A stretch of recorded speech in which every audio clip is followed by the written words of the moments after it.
Welcome to this week's episode of Being Human. I'm here with Diane Dreher. She is the author of this book, The Tao of Inner Peace. She's a positive psychology coach. She's a professor emeritus at Santa Clara University, and she's the lecturer here in the UK at the Positive Psychology Guild of the UK. Yes. So, Diane, welcome to the show. Oh, I am delighted to be here. Thank you for having me today. Yeah, all the way from California. Yes. Northern California, San Francisco Bay Area. Yeah. San Francisco Bay, awesome. Okay, so I guess let's start. When did you first find the way, the Tao? Like, when did this kick off for you? Oh, okay. Well, gradually. I've been interested in Eastern philosophy since I was 10 years old. My father was in the... Yeah, right. Not many 10-year-olds have an interest in Eastern philosophy. Well, it depends on where we are. I actually had been in the United States, and my father was in the Air Force, so was transferred around. And when I was 10, we moved from California to the Philippine Islands, where we lived on Clark Air Force Base, and our house had windows made out of seashells. Mango and papaya trees grew in our yard. And my father he was a pilot in the Air Force. He'd bring back art from Hong Kong and Tokyo. And I fell in love with Chinese brush paintings. And in my 10-year-old expertise, I tried to do them, to paint like that. And I tried to paint Chinese characters because I just fell in love with them. And I realized that there was another way of being than what I'd grown up with, with a Western philosophy. And so when I came back to the States at age 12, I was in school drawing a picture of a palm tree in my art class. And all the other kids in the class laughed at me in Grandview, Missouri, because they said, Diane does not know how to draw a tree. She's got all the branches coming out from the top. And I thought, oh my gosh, there's not one way to be a tree. There's not one way to look at the world. So did a lot of reading. When I was in college, I practiced meditation and discovered the Tao Te Ching, in its actual form instead of just sort of the art and the way of looking at life. But even the art shows us something that in the West we're not familiar with. Most Asian art has a lot of open space in it. In Japanese, the term is yohaku, which is the empty space. And the Tao talks about the importance of the empty space, the sense of yin, which is just as important as the active busyness that we have in the West. But in the West, we're so yang, we forget about the empty space. We forget about contemplative time, the importance of meditation, of just sort of walking around and feeling one with nature. So that I was seeking my balance since age 10 and finding wonderful guidance toward that in the Tao Te Ching. Right. And so something started at age 10 and this interest in the art. And then when you got to college, you found the Tao Te Ching. And so what was did someone recommend the book to you? Like, how were you first introduced and how did you get into it? Oh my gosh. Well, I went to the University of California, Riverside, and one of my very best friends and I read Alan Watts' The Way of Zen. We tried to meditate. We were kind of interested in Eastern philosophy. So we had our own little dojo, as it were, there. The two of us talking about these things and discovered the Tao. Right. And then so you started reading it, and what was your initial I suppose response in your life to this? Did it deepen a particular understanding? What was its initial impact? Recognition. Okay. I saw what I was looking for years. The fact that in my country and in a lot of Western countries, we see things in terms of either or, all or nothing, win or lose, which is very bad for relationships between people and nations because we cannot find common ground. There's something, it's the logical fallacy of the false dilemma. We see either one extreme or the other and get stuck. And of course, the Tao has yin and yang. It has these two, they look like a dark fish and a white fish swimming together, comprising a larger whole. And each has a little bit of a dot of one of the other extreme in it, so that it's this oneness, it's this wholeness. And I thought, yes, that explains it. It's not either or. It's not all or nothing. It doesn't mean that one individual needs to be subordinated to another individual. It's not power over. It is power with. To recognize that dynamic could help us in so many ways, personally and politically. So I recognized that the Tao showed how to reconcile opposites into a larger pattern. Right. And what were some of the ways that you started to apply that in those early years in college? Well, I tried. I recognized what happens when we don't apply it. When in the spring of my junior year, my boyfriend proposed to me one night under the stars. It was very romantic. And so I said, of course, I said yes, And he said, in the next breath, he said, okay, so we've gotten that out of the way. So if you really love me, you'll drop out of school now and work so that I can go to graduate school. And I loved college. I was working my way through college, working at the local newspaper. I wanted to become a college professor. And I looked at him and said, why can't we both go to graduate school? And he said, you're being selfish. And he broke up with me that night. So I got a proposal and a breakup the same night. It was pretty dramatic. But what I realized was that it was all or nothing in his mind. Yeah. It couldn't be that we could both go to grad school, that we could get graduate fellowships, we could work, we could, there were ways that we could have worked this out. We did not, obviously. He went off to grad school that year. He was a year ahead of me in college. And the next year, I got a full graduate fellowship to the PhD program at UCLA, which was wonderful. But we could have done it together if we had the perspective of Tao. And right. So what happens when we don't have the perspective of Tao is that we only have two choices in life, one extreme or the other. And when we have the Tao perspective, we can work together to find any number of possibilities. Our world has more than two dimensions. And with all the individuals on this planet, our world has more than two perspectives. And it's important to include multiple perspectives in order to get a really complete and holistic vision and to solve our problems with new creative possibilities.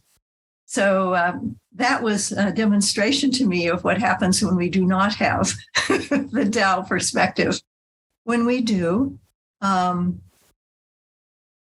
and my PhD was in spiritual development in Renaissance literature. When we do, we develop spiritually. We are constantly growing and learning and evolving throughout our lives. That doesn't stop. We're not stuck with limited possibilities. So in essence, my unfortunate experience as an undergraduate helped me in graduate school because I kept looking at the convergence of spiritual development, in this case, in Renaissance literature, and psychological development. It made me think in an interdisciplinary manner, and that created my dissertation. I kept thinking, my gosh, these British poets, hundreds of years ago, knew something that psychologists are just discovering now about. It's amazing how we have to keep rediscovering some of the same truths. The Tao Te Ching is 25 centuries old. What? Yeah. Yeah, we are still discovering some of its basic truths. Yeah, and I guess we always will. Yeah, right. It seems like it's there to be discovered for each generation, rediscovered, discovered. Yeah, and in each lifetime, perhaps, but first in each generation. And my hope is that we rediscover the wisdom of the Tao and being, part of nature before we trash the planet with, climate change, global warming, et cetera, or our foolish desires to dominate each other that result in war. Right. Yeah. And something you said, there was a couple of things that you said that was interesting. Was the first was that holding these different perspectives could be seen as a form of spiritual development. That was interesting to me because I'd always kind of had it in my head, well, spiritual, that's when I do my meditation, or that's when I do my yoga.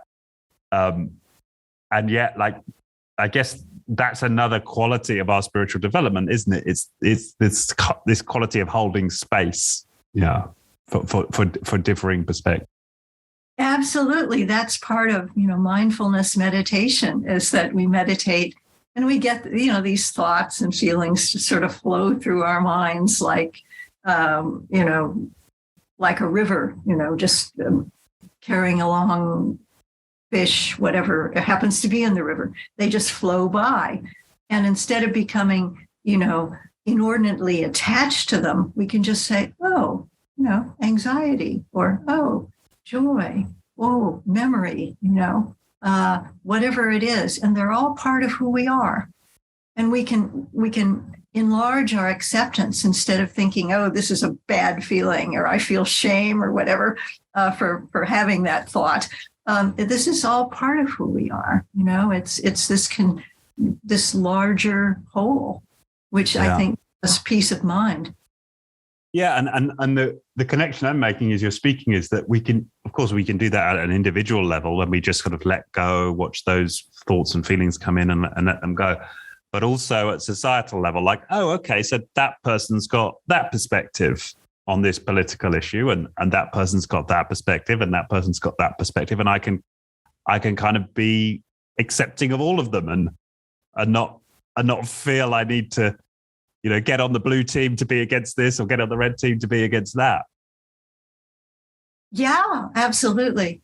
The Tao gives us a beautiful concept of leadership, which is the leader as facilitator. That the quote from the Tao Te Ching that says, with the best of leaders, when the project is done, the work completed, the people all say we did it ourselves. The leader brings out the best in people and combines all of their perspectives and resources into something new and something really useful. Carl Rogers, the humanistic psychologist, used to carry that quote from the Tao Te Ching in his wallet, because that was part of how he saw his psychotherapy and also his peace work, was to be a facilitator, to help people discover what was within them, to bring it forward and to combine these into new possibilities. Right. And yet we need more of that. Yeah, I know. I'm just thinking, but then because you brought up climate change, right? So there will be some people who feel like, it's good to burn oil. We're not there's not a man-made climate change issue here. It's just part of the cycles. And from what you said, you might have a different opinion than that, and you may think, oh no, well this is trashing the planet, and this is not good for the. So in your own experience, how do you handle, when you're presented with, I guess, political perspectives that feel wrong in some way, or? Okay. Wow, Richard, that's a heavy question. In my country, we have a real polarization to such a degree that our capital was stormed by people who wanted to stop the election because they didn't like the outcome. Okay. And, so we're really, really polarized. I have joined a group called Braver Angels, which was started by a psychotherapist who uses marriage and family counseling techniques to bring people, the reds and the blues, together. And we have these meetings for a while they've been on Zoom because of COVID, where a person will share, this is how I see whatever the problem is, a particular issue. The last one I went to was on gun control or gun safety or gun rights. And we had people on either side. And the rules are that you don't interrupt the person, you don't put the other person down, you listen, active listening, and then you reflect back what you heard. And that the person who's speaking does not preach, but just speaks from his or her own experience. So all the participants did that. And then that's stage one, listening to each other with respect. And instead of just thinking, this person is wrong, this person is bad, I'm going to be defensive here, to just take a deep breath and listen. And then to look for common ground. What is the one concept? What is one thing that we all share? And we always have common ground. Maslow said we have certain basic needs. We need air, we need food, we need water, we need security, we need safety. And a safety need seemed to be underlying both extremes in the gun discussion. The people who wanted to have guns saw that as a way to be safe. The people who were wanting there to be some regulation of guns wanted to be safe from people who would come and shoot them. So that, we're all concerned about safety. What can we do? Okay, step 3. What is one step that we can agree on from our common ground that we can take together? And when we can do that, it takes, of course, being centered first to be able to listen and to stop being stressed out, defensive, and fearful of the other, but to get down more deeply. And it's amazing. So there was, people through Braver Angels have become friends with people who have completely different political points of view. And I thought, isn't this wonderful? So I was right before COVID at the gym working out and on a treadmill, a kind of wonderful metaphor for life. Anyway, and next to me was this woman, Marianne. And I am a registered Democrat, and she is and was at that time a Republican. And she was going on about all the things that concerned her, and I thought, well, she's obviously a Republican. She's, this is how she's thinking. So I thought, I will practice what I learned in Braver Angels. So I listened to her and I finally found an issue that we could agree on. And, I said, you're concerned about prescription drugs. Yes. And she went on, and I said, you're right. And she looked at me like, I said, we really need to do something to make sure that they're safe. Again, I think a lot of people underneath their opposition are really dealing with safety needs. Mm-hmm. And, she was concerned that a lot of these drugs or generics are made out of the country and are not, really inspected properly, and that some of our drugs could actually make us sicker. So I said, what can we do about this? And we ended up both calling into a town hall meeting with our local congressional representative and sharing our concerns. And then the congressional representative was actually the chair of a health task force in Congress. So she said, I'll bring that up. And then she sent out a newsletter saying that she had brought it up. And next time I went to the gym and saw Marianne, we high-fived each other and we did together. And we were together and we became friends because we created a bridge instead of a wall that separated us. We found common ground. We actually helped, made a little bit step forward with, inspection of drugs, et cetera. So that was a good thing. But we also transcended our perceived differences and our polarized politics. So I'm confident that there's always common ground. You can combine the yin and the yang, into some larger whole. The wisdom of Tao is still with us when we practice it. Right. Yeah. And God, I mean, it's almost like, is there an issue in politics right now that couldn't do with this, right? I mean, it seems like every, and maybe this has always been the case, but it perhaps more than ever, there is these this seems like extreme division, right? On topic after topic after topic. Mm-hmm. It feels like the need for this ability is greater than ever. This ability to hold space in the way that you're describing. Yeah. And we can only do that when we begin with ourselves. We have to create greater peace within us in order to create greater peace around us. Because when we're not at peace, we're stressed, we're defensive. And when we're stressed, our brains don't operate very well. Our immune system and our digestive system shut down, and our higher brain functions are offline because we're in a stage of fight, flight, or freeze, to save ourselves. And that was really adaptive, and it still is when we're in an emergency situation. But what I've seen is that most of us, because of the news, because of the stress, because of COVID, et cetera, are in a state of chronic stress. So we're extremely reactive, defensive. And that keeps us from finding common ground. That just makes the problem worse. So we need to begin with ourselves first and find inner peace, find balance.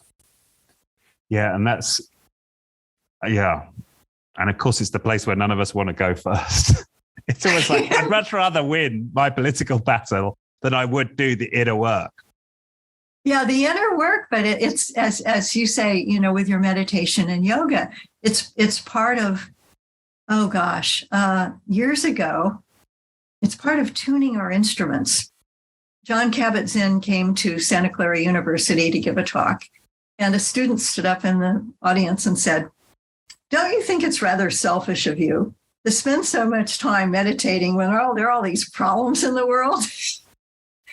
And John took a deep breath, smiled, and said, "Well, when I go to the Boston Symphony, I notice that the musicians take time to tune their instruments before they begin playing. And I see our spiritual practices, our, yoga, or whatever we do on a regular basis that helps us be centered, that is tuning our instruments so that we can create greater harmony. When we don't tune our instruments, we're going to play out of tune. We're going to have discord." Yeah, that's so true. And I've found that as I've worked on all of this, on what we're talking about and finding balance and being centered, I've become more and more able just to let go of political perspectives and dogma and just keep giving it up and keep giving it up and keep giving it up and be with whatever's there and actually become less interested in politics in some way. Because I just don't feel like I want to engage in the fight so much. But what you've said about the reason why perhaps we're so polarized is because we're so stressed as a society, because we're so not centered.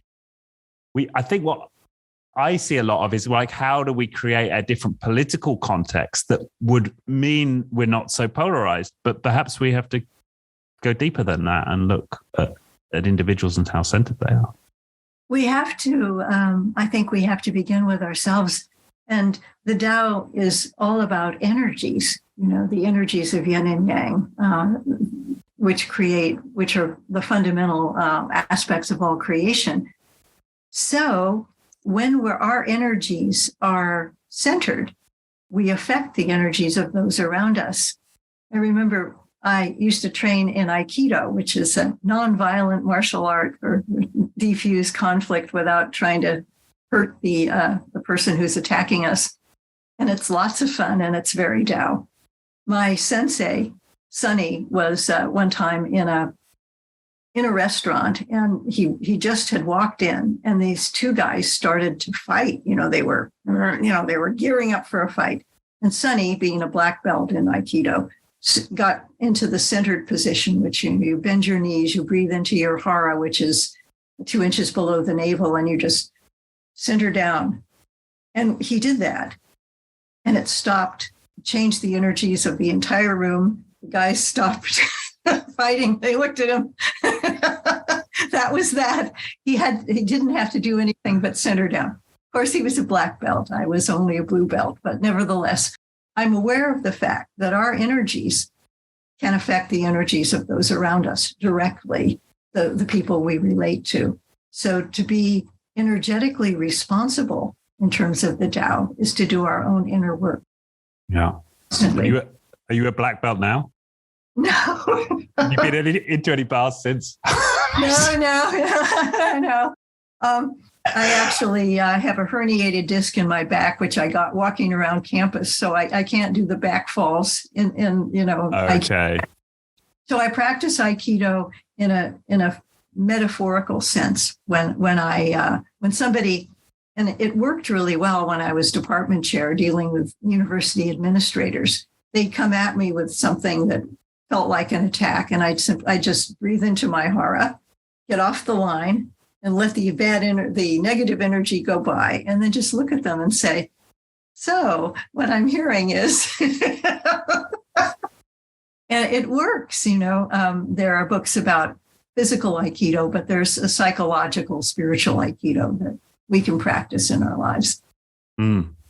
Yeah.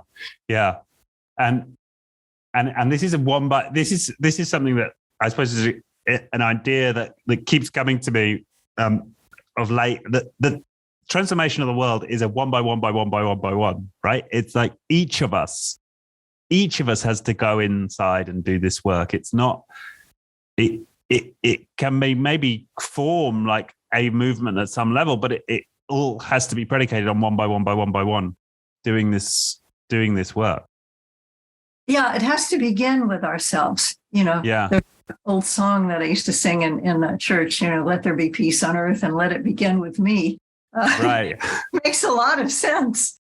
However, we don't need to do it all by ourselves. Mm-hmm. But when we do that inner work, we connect with other people who are also seeking the light. And together we can create more light. So we find allies, we find brothers and sisters in the cause, of that higher consciousness. And collectively, we can do a lot, Margaret Mead said something like, never doubt that a small group of thoughtful, committed citizens can change the world. Indeed, it's the only thing that ever has. So right. You do the inner work, find a group of allies, and then together, discover new possibilities. Yeah. Okay, yeah, and so for you, so it started when you were 11, then you got deeper into Tao Te Ching when you were in college. Were there any kind of significant breakthroughs that you've kind of identified along your journey that helped you find new levels of inner peace or new relationships with the Tao? I have an ongoing relationship with nature. Okay. I love being out walking in nature, looking at the trees. We're, in a lovely area here in Northern California, and gardening. I find gardening almost a spiritual practice. I mean, there's a lot of good exercise that I get, digging and planting and weeding and stuff, but also just looking at the miracle of what happens when you plant a seed. The nature is quite forgiving and not infinitely forgiving. I mean, but also infinitely creative. I was looking at, I have these tomato plants growing in my yard now. And one tomato has lots of tomato seeds. You can plant one tomato seed and there's one tomato plant called Sweet Millions, and it has all these little tomatoes on it. I'm thinking, isn't that interesting? All this came from one seed. And then each tomato has, if you open them up, they're like little mandalas. They've got all this, all these seeds within them. And each one of them could become a new tomato plant. I mean, it's almost like, okay, infinite possibilities, right? Not either, not just two things, but, a myriad of possibilities. So that when I'm feeling, I guess, less than or at a dead end and thinking, I can go out into my garden and say, well, look at this. And there's, I planted green beans, and they have something that they know how to grow up. If you put a stake in the ground, the green bean has an intelligence all its own, and it will find its way and wind its way up that stake. You don't have to tell it what to do. It knows what to do. It reaches up. And sunflowers are heliotropic. They turn toward the sun, which is probably why sunflowers are the international symbol of hope and the national symbol of the national flower of Ukraine. Turn toward the light. They are not going to turn toward the darkness. They turn toward the light. So that there's a wisdom in nature that I learned from. There are lessons out there. Meditating on nature is an ancient practice, goes back, I suppose, at least to the Middle Ages, but probably further back than that into the classics and way back to the Tao Te Ching. Lao Tzu wrote the Tao Te Ching in ancient China during the Warring States period, when the world as he knew it was falling apart. And he found consolation in nature, in the symbolism, bamboo that bends with the wind but doesn't break, resilience, with water that is gentle and nurturing, but with perseverance can cut through solid rock, and which carved the Grand Canyon in my country, which is pretty. So that, there's a power in water, which is flexible and nurturing and persistent and strong. Well, there's the yin and the yang, right there together. in the water. Yeah. And that's the kind of strength that I would like to see more in our humanness, to recognize that there is strength in being flexible, in being, nurturing, and in persevering in a cause that we believe in. Both and not either or. Yeah. No, that resonates. I mean, it so resonates with my therapeutic work, is that I just keep finding like aspects of my masculinity that have gone unexpressed, and aspects of my feminine. And I'm constantly working to become a fuller expression of both my masculinity and my femininity. And that feels to me like one of the best ways to characterize that inner work that I've been doing, with my deeper therapeutic work. That's beautiful. And we're always in discovery. We're always, there's a psychologist, Carol Dweck, out here at Stanford University, who's talked about the power of the growth mindset, that when children are in school, and if they believe, I'm not good at art, or I'm not good at math, because they haven't learned these things. Okay. I mean, there was a time when I was not good at reading, and now I have a PhD. Well, guess what? There's something called the growth mindset. We can learn. Okay. And when we believe that we can learn, and that the mind is like a muscle, and that our souls are constantly evolving on that level, that we then continue to learn and we continue to grow. So that Carol Dweck said, if you reinforce a child and say, you're really smart, that's really not so good, because then the child thinks, oh, they think I'm smart. I'm afraid to make a mistake. I have to maintain my reputation. I've had students like that in college who won't take a course that they're kind of interested in, but they don't know anything about, because they're afraid they'll get a bad grade. So they just play it safe instead of saying, oh, I'd like to learn about that, and recognizing that the more you practice something, the deeper you can go and the more you can learn. So having a growth mindset about ourselves, about our world, that's what nature shows me, is that, there's a growth mindset that we're part of. And in Chinese calligraphy, the symbol for a human being is Ren, which is an upside down V. And the symbol for big is, a parallel line that goes through that, like a person is saying big and reaching his or her arms out.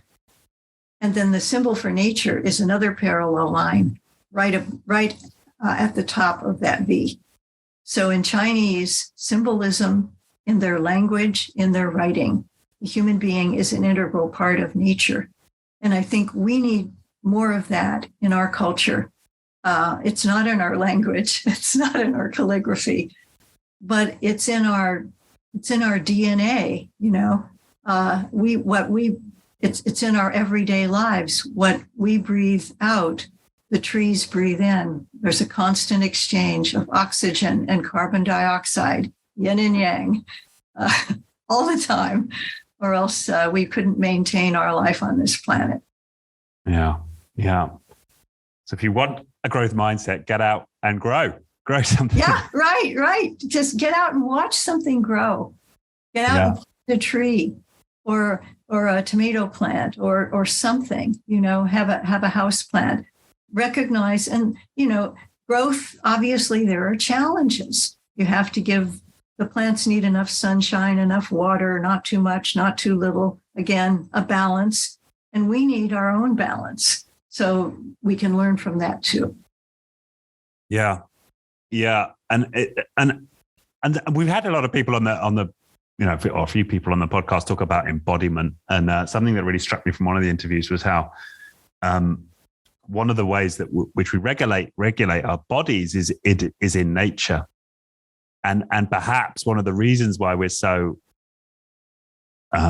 uncentered right now is that so many of us who need this connection to nature to regulate, but don't have it in their lives. I noticed. You could go on.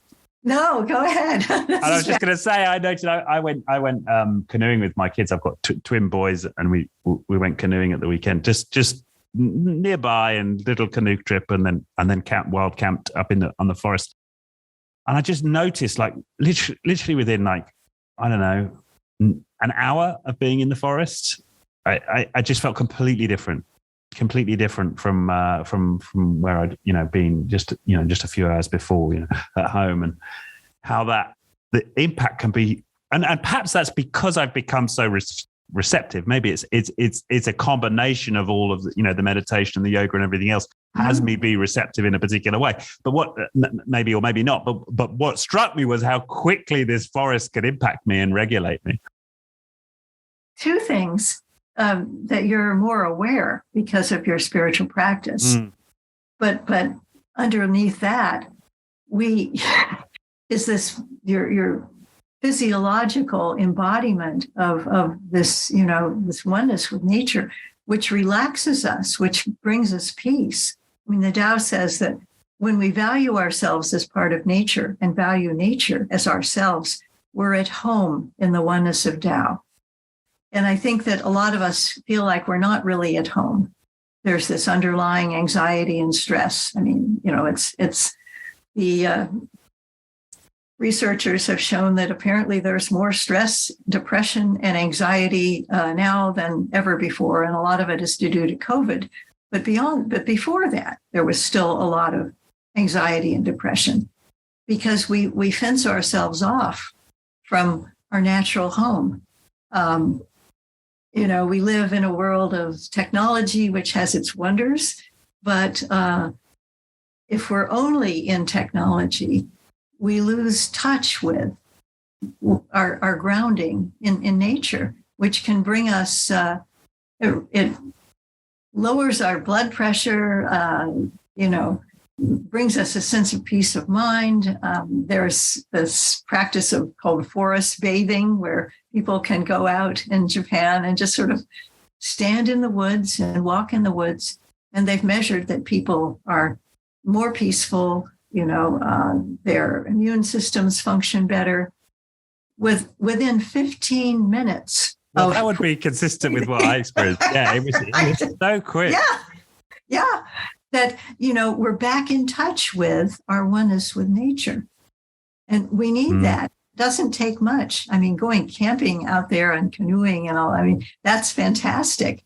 But a person can simply just step outside and look at the night sky and just realize that there's something more than our egos. I think when we're imprisoned in our egos, we feel isolated, kind of shut off, lonely, and helpless. There's this anxiety, when we're that isolated, where we see ourselves as, we're alienated from the larger whole, from the tribe, from reality.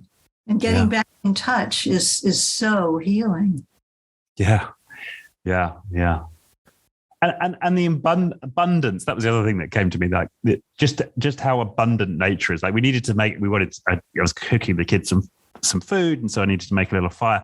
And literally, like within just, a few meters of where our tent is, I could like grab a clump of dried out fern leaves, to get the fire started. And then like literally 2 steps in another direction, I can break off some rotten wood and I light a match. And within minutes, I've got a roaring fire. Like, and nature's just, and if you view it and you're open to that, it's so abundant. Like, it's so abundant.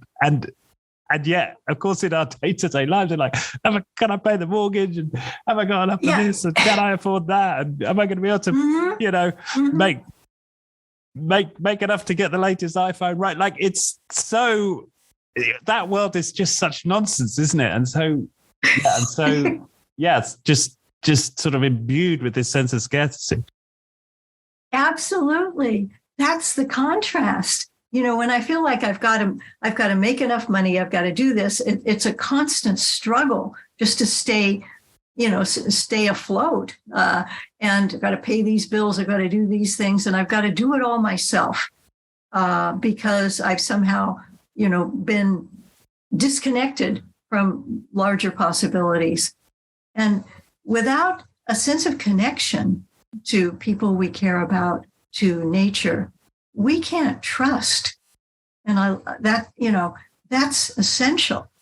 I love the fact that when I'm out just working in my garden, like you found the firewood, I was planting these pumpkin seedlings. A friend of mine gave me pumpkin seeds because her yard is so manicured. She doesn't have any place to plant pumpkins.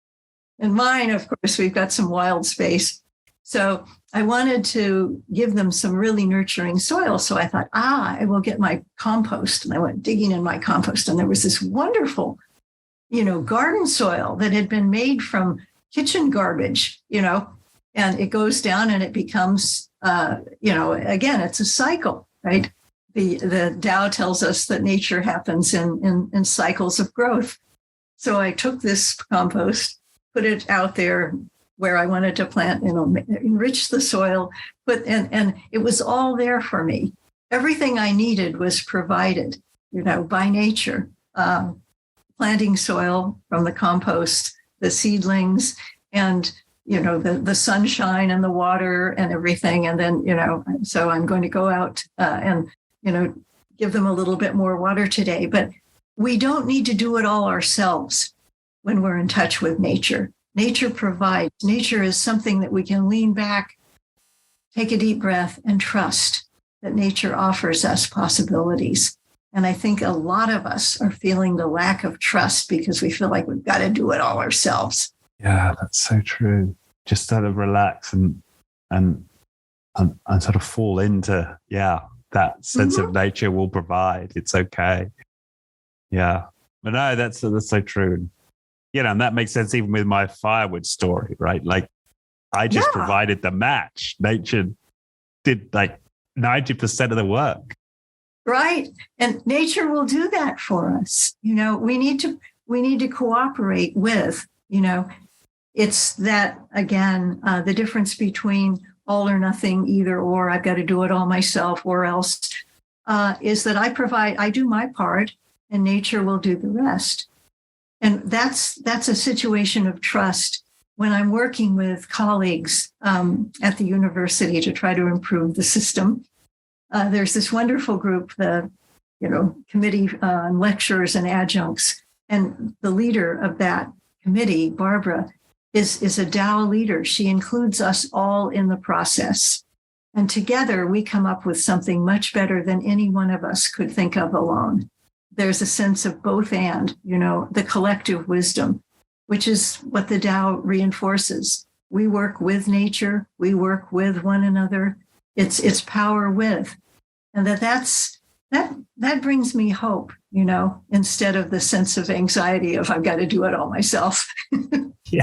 I don't know how to do it all myself. Yeah. Yeah. It's surrender, right? It's that trust that gives us that feeling that I can surrender here. Mm-hmm.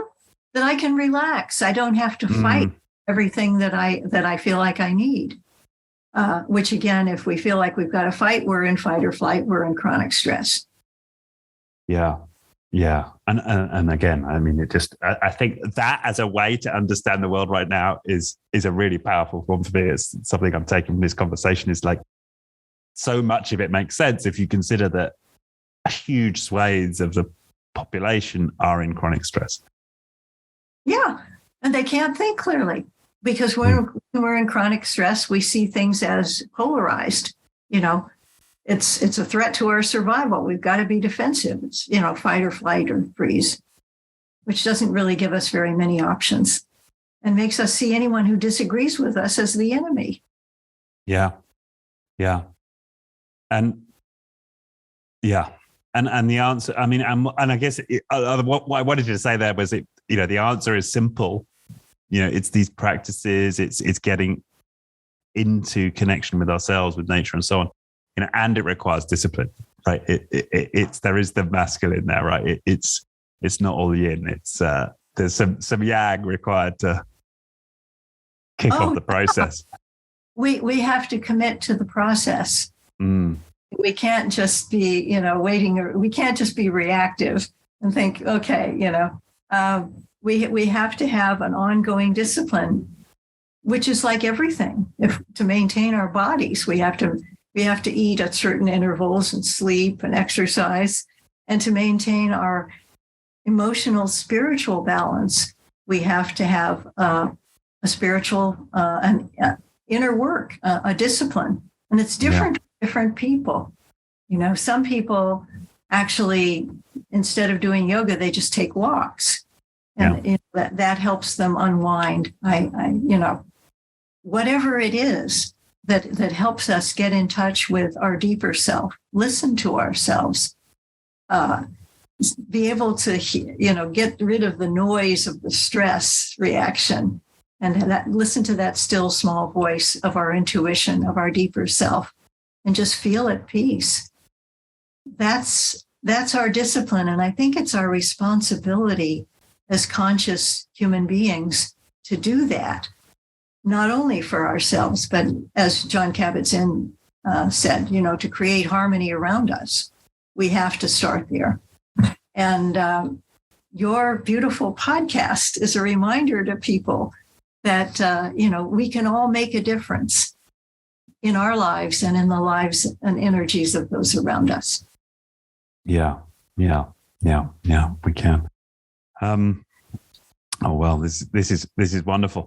Is there anything we've not touched on, like that you wrote about in the book, or that you're thinking and studying right now that we might want to talk about in respect to the Tao? Yeah, there's a quote from the Tao that says, "The way to greater light leads through the darkness. Going ahead feels like falling back. The even path seems rugged and hilly, the highest power a yielding valley." And that a lot of us in the past couple of years, especially with COVID and with a lot of the challenges that we faced personally and collectively, have felt like we're in the darkness. And feel like somehow we shouldn't try to find inner peace and happiness when there's so much going on out there. Is it irresponsible for us to do that? And the Tao tells us not to hide from the reality of the darkness with distractions, which is a big thing a lot of people do. When they're feeling, dealing with darkness, they'll they'll look toward stimulants, shopping, binging on watching certain things on TV, social media, whatever, to distract them from the darkness. But instead, to look within, to listen to our hearts, to recognize what we're feeling, not to hide from it. The way to greater light leads through the darkness.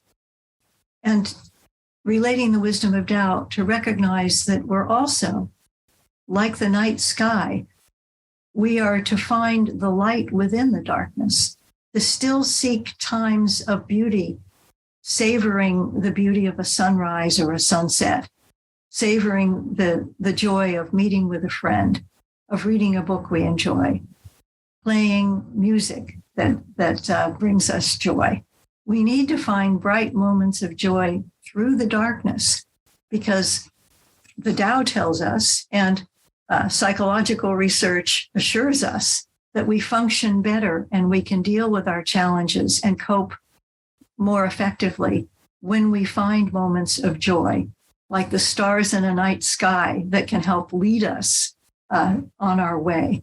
We need both and. So not to feel guilty for seeking moments of joy, even when we're going through the darkness, because that's when we really need them. And we always have that opportunity. The Tao shows us both and. And how do you, what are the practices then that you use to have yourself find that joy or that positive moment in the darkness? Oh, great. Okay. Well, I meditate every morning and every night. I do spiritual reading. I do yoga, and I spend time in nature. And there's also something called savoring, which is to just pause and look at something beautiful for a moment and breathe it in, recognize it. Because that cuts the stress reaction. It takes us back to a sense of hope. And there are so savoring the good, thinking of a friend that or a loved one that you really care about, and just feeling gratitude. Okay, another practice is a gratitude practice, which a lot of us are feeling anxious and fearful, kind of beneath the surface. If we feel grateful, instead of worrying about something not working, you can feel grateful when it does. Worrying, is this technology going to work? Am I going to manage to log on and get, through here? Or when it happens, to say, thank you. I'm so grateful that it works, because that reassures us that we can trust in our universe, and we need that. So lots of practices I've learned with the Positive Psychology Guild. And, and one of them is connecting with other people, which is huge. We need connection. And that's often, in my own experience, that's the hardest one to when I'm deep in the, in the hole, and I'm not, the hardest thing to reach for sometimes is to actually try and connect with somebody else, to pick up the phone or find someone to go, connect with. Do you find that, or that?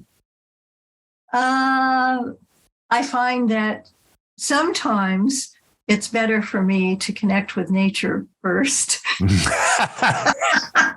then I can connect with a person.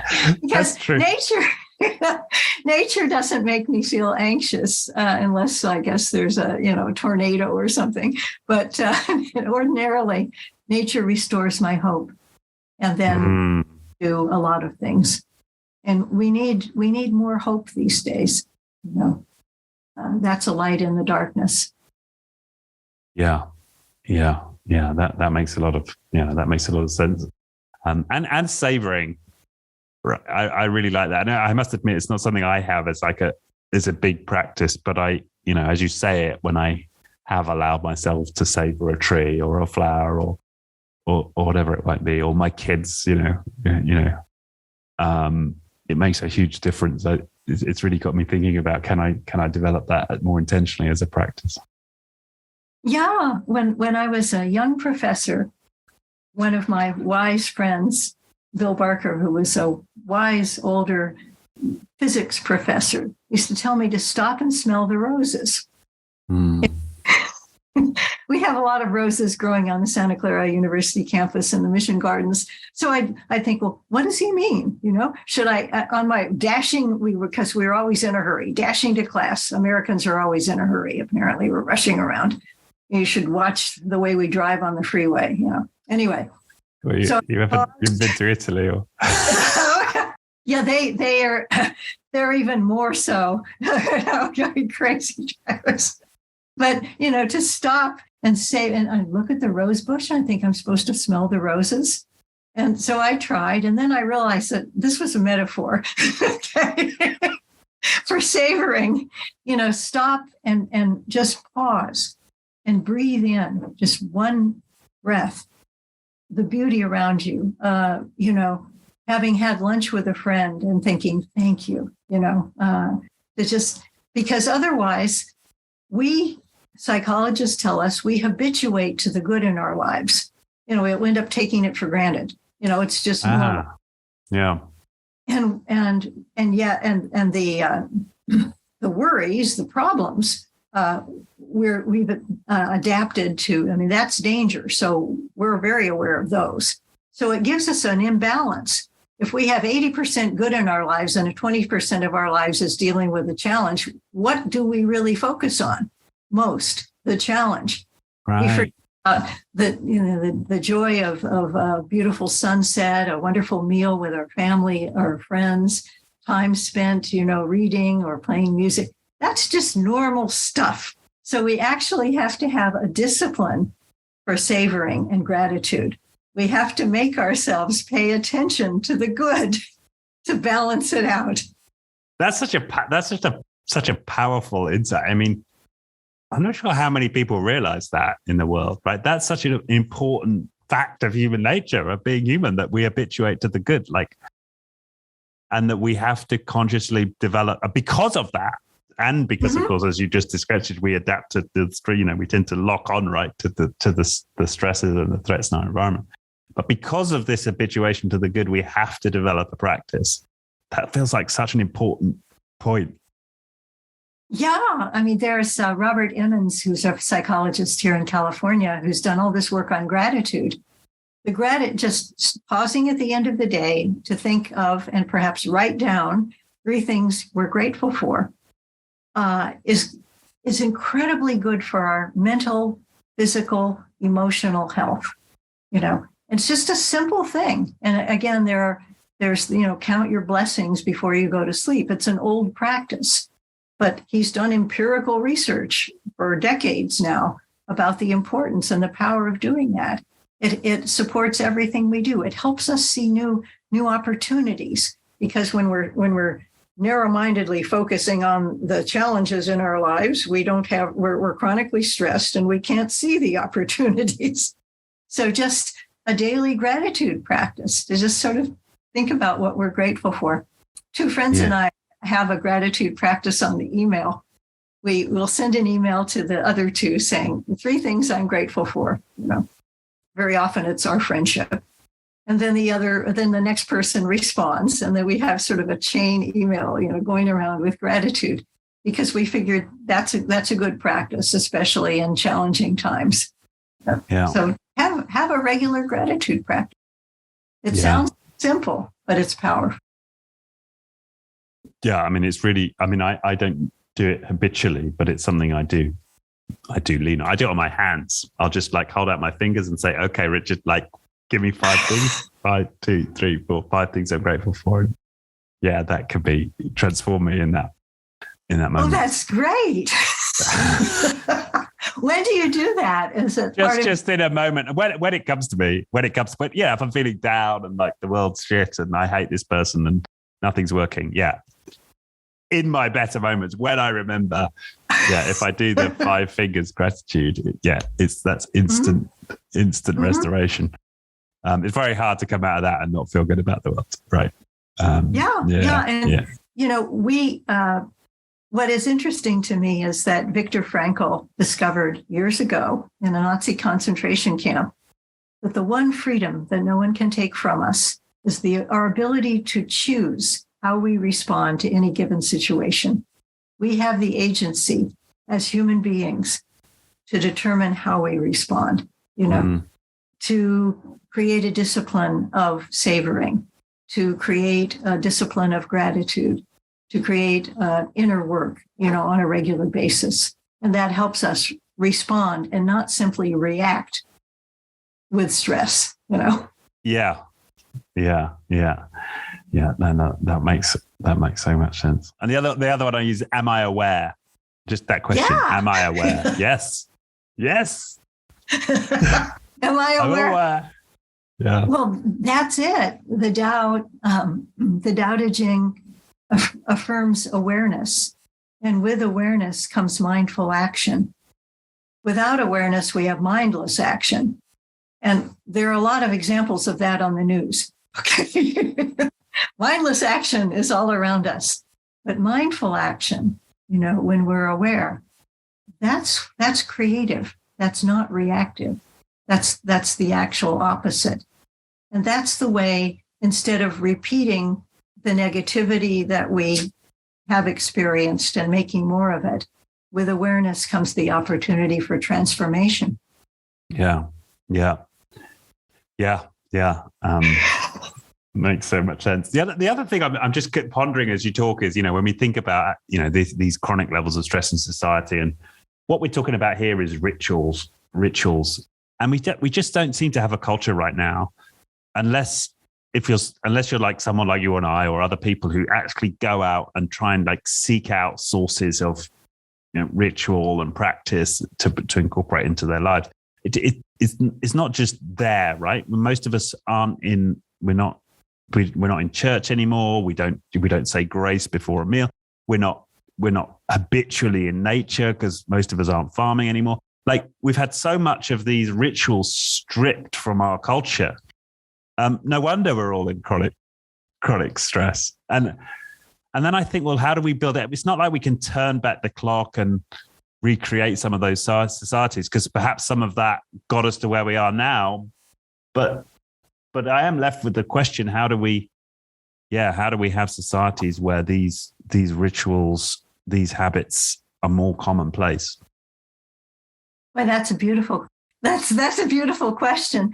We can't be Luddites and try to go back to the Stone Age or the agricultural age, but to have lost some of these rituals, to be agrarian, working with the earth. There's a sense of planting the seed, watching it grow, harvesting, and then the sense of dormancy, planning, reflecting, and then starting over again.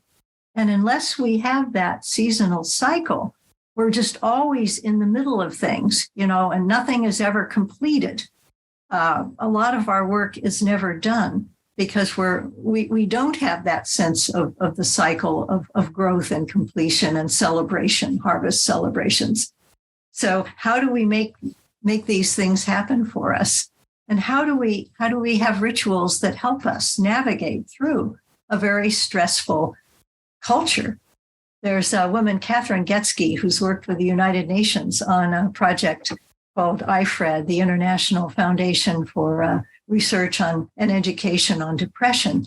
And she has established hopeful mindsets for college students, which I helped was a consultant on, and hopeful minds for elementary school students, and hopeful cities. And all of these hope projects, because she feels like we need more hope, have 5 qualities, 5 practices that she's reaching out and teaching people, because we don't learn them in church because of what you said. We don't learn them in school. We very often don't learn them in our families if our families are dysfunctional. And so how do we learn how to hope? And the acronym for these is SHINE. First is stress skills, to recognize when we're stressed, to take a deep breath, to cut the stress reaction.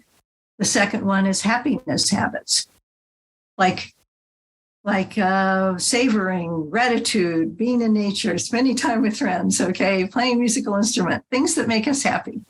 The third is I, for inspired action, to set goals that are meaningful for us and to move toward our goals, to have something that brings meaning to our lives. The N is networking for hope, to get together with other people, right. to connect. And the E, the last one, is to eliminate hope challenges with the other four. Okay. So when we're feeling depressed, okay, what can I do? Network for hope. Think about goals, do something that makes me happy, or primarily, cut the stress reaction. And she's teaching these skills on many levels, from elementary school through adulthood, because we don't have them in our culture anymore. Yeah. To learn them. Yeah. I mean, and that's a good place. I mean, and a school, I mean, as much as there's a ton that's wrong with the school system, it is an opportunity where you can actually inculcate a ritual, right? You can put a ritual, you've got these kids, they're going to be there for X time. It's very easy to ritualize. Well, I mean, they already exist on rituals. So it's very easy to introduce new rituals. Right. And so she's got free curriculum for elementary school teachers on mindful, on hopefulmind.org for free. They can go there and download this whole curriculum that they can put into their classes and tell their little students, oh, when you're stressed, here's what you can do about it. Now, really, just that one thing. Nobody taught me that in school. No. No, exactly. And how easy would it be to like end the school day? Like you get all the kids together and you go around the classroom and everybody shares 3 things they're grateful for from the day, for example. Like you can just imagine how easy it would be to build that into the culture. Right. And again, there are places where we can introduce these rituals, and then they become part of people's lives, and they'll have the tools they need. Without the tools we need, we're at the mercy of externals, unless we're studying Eastern philosophy or doing inner work. I mean, we don't get these things automatically. That's right. Yeah. And that brings me full circle in a sense, because, I said earlier that I'm coming to this increasing realization that this has to be, to the extent that we can change the world, transform society, it has to be one by one. And we can ask ourselves the question, like, how can I introduce rituals into my environment that would help others with their own transformation? Absolutely. So it's a one by one. And as the ones become more aware, they are more aware of opportunities to introduce these rituals to others. So it's both and, again, Yeah.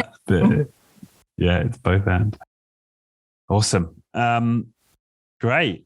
Well, is there anything else? This just feels like it's been such a rich conversation. Is there anything else we need to talk about or to mention?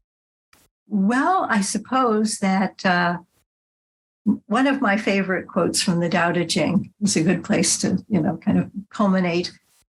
When so many of us are feeling like the problems are so big and there are so many of them, we can feel helpless. Learned helplessness, Martin Seligman, a positive psychologist, said, leads to depression. So we have to believe that we can make a difference. Individually with our own awareness. And then working on that, we'll see new possibilities. And my intention in my work is for people to realize that as we become more aware, we will find the new possibilities and creative actions. And the Tao Te Ching reassures us that we can begin this right now with a very small step. Because in Tao 64, a tree that grows beyond your reach springs from a tiny seed. A building over 9 stories high begins with a handful of earth. And the journey of 1,000 miles begins with a single step. You can take that step, which will lead to another as we move forward on the path of greater hope, greater peace, and greater possibility. Beautiful. Yeah. Wow. Okay. Yeah, that's a perfect place to end. And of course, maybe that particular line was the most famous from the Tao Te Ching. Yes. Yeah. Okay. Awesome. Well, Well, thanks again. Let's, for people who want to take a dive into the book, and beautifully written book. And as I was confessing before we came on, I read about the first half, and I was just sharing with people what I love about your work. And I've read others on the Tao Te Ching, is the fact that you go deeply into the nature of the script, right? The Chinese symbols that were used to express these lines originally, and the meaning of those symbols, and just gives another dimension to how you're breaking down this work, which I thought was really valuable. I'm looking forward to reading the rest of the book. So, go out and buy the Tao of Inner Peace. Is there anywhere else you'd send people, or? Okay. Thank you, Richard. Yes, my book just came out this year in a new audiobook edition from Penguin Random House, and it's there in most places. There's a free sample of the audiobook on Amazon, and I invite people to go there. And if they'd like to visit my website, it's dianedreher.com, DIANEDREHER.com, and then they could subscribe to my seasonal newsletter, which has insights from the Tao Te Ching on the 4 seasons of the year. And the spring one is out now. The summer one will be coming shortly as we go. I love that. Walking your talk. Yeah, right. Seasonal. That's great. Yeah. Yeah. Sorry, I interrupted you. Go on. Yes. So yeah. Thank you for this opportunity, and thank you for all that you're doing to help people create new awareness and deeper awareness of what it means to be human in this most interesting time. Yeah. Thank you. Yeah, thank you. It's a lot of fun. And this one especially has been great fun. So thanks again, Diane, for sharing your time. And enjoy the rest of your day. We're just coming into our evening. I guess you're at the start of your day. So I hope you enjoy the rest of it and get some moments to savor. That's what I'm going to commit to doing, is savoring something on my commute home. Beautiful. Yeah. Great. Okay. Thanks again. Bye-bye now. Bye-bye. Bye.